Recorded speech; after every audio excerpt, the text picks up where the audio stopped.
Be ready. 10 seconds to go.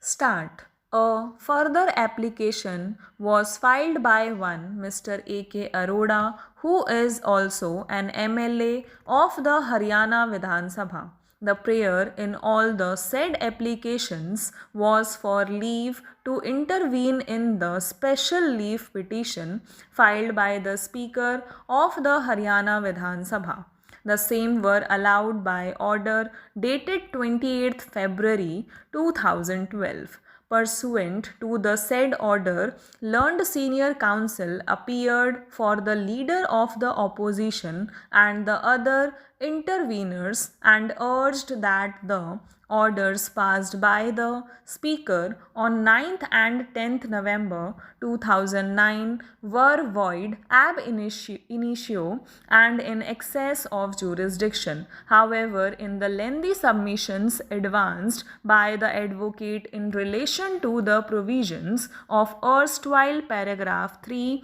and paragraph 4 of the 10th schedule to the Constitution, reference was made to various decisions of this court. The same are, however, all based on decisions taken by the Speaker on the question of split or merger, while in the instant case we are concerned with the inaction of the Speaker in disposing of the disqualification petitions filed by the respondent number 1 and the jurisdiction of the High Court to issue interim orders restraining a member of the House from discharging his functions as an elected representative of his constituents despite the provisions of paragraph 6 of the 10th schedule to the Constitution. Most of the questions raised by the senior advocate contemplate a situation where the Speaker had taken a final decision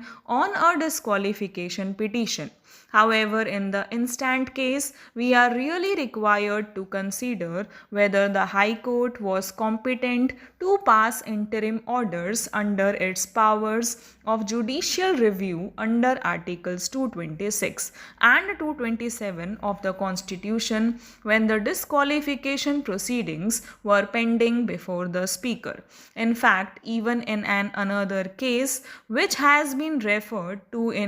inextensively earlier by the scope of judicial review has been confined to violation of constitutional mandates, fraudulent non-compliance with rules of natural justice and perversity, but it was also very clearly indicated that having regard to the constitutional scheme in the 10th schedule, normally judicial review could not cover any stage prior to the making of the decision by the Speaker or the Chairman of the House, nor any other action was contemplated or permissible from the submissions made on behalf of the respective parties. Certain important issues emerge here. One of the said issues raised by the senior advocate concerns the competence of the High Court to assume jurisdiction under Order 41 Rule 33 CPC when disqualification petitions were pending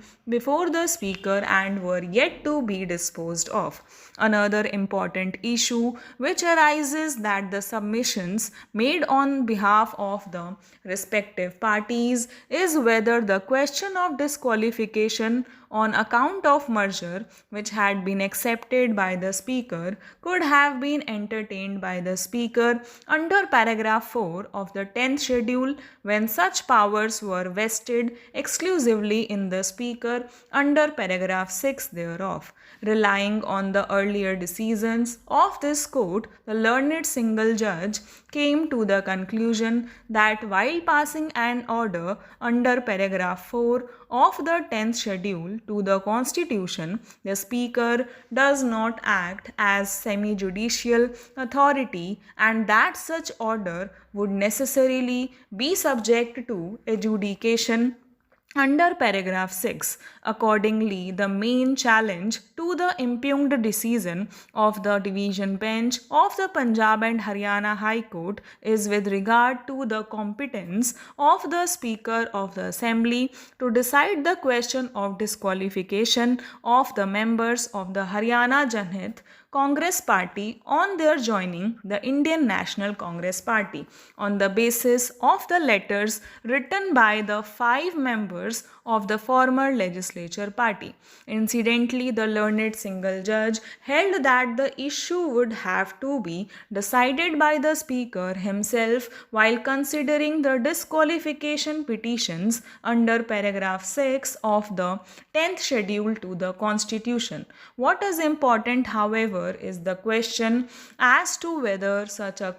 decision could be arrived at under paragraph 4 of the 10th schedule to the Constitution, where under the Speaker has not been given any authority to decide such an issue. Paragraph 4 merely indicates the circumstances in which a member of a house shall not be disqualified under subparagraph